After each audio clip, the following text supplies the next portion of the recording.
আসসালামু আলাইকুম। আজকে আমি যে রেসিপিটা নিয়ে এসেছি ক্রিসপি স্ন্যাক্স আইটেম, সেটা তৈরি করার জন্য আমার কি কি লাগবে আমি দেখিয়ে দিচ্ছি। আমি প্রথমে রুটি বানাবো। রুটির জন্য আমার লাগবে 1 কাপ পরিমাণ আটা, লাগবে আমার প্রয়োজন মতো লবণ, প্রয়োজন মতো চিনি, আর লাগবে তেল,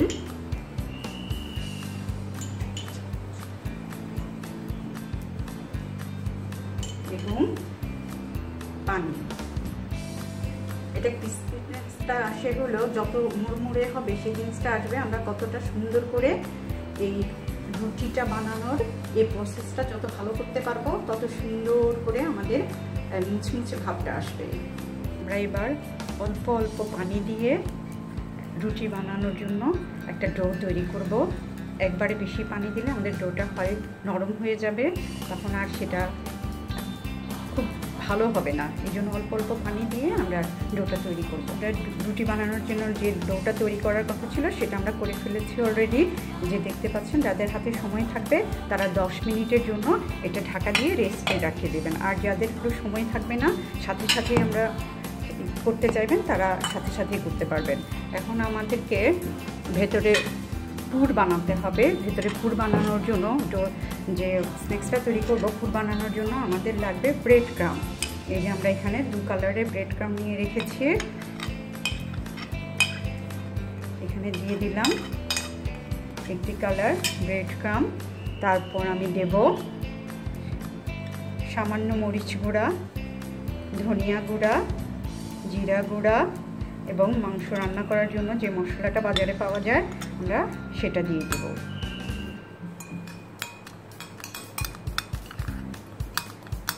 এটা আমরা খুব ভালো করে মিশিয়ে নিলাম।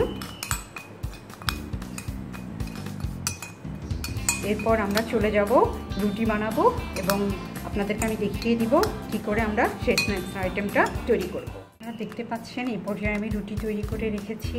এখন আমি প্রথম রুটির মধ্যে যেভাবে স্তরটা তৈরি করব, একটার পর একটা প্রথম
হাফেজ।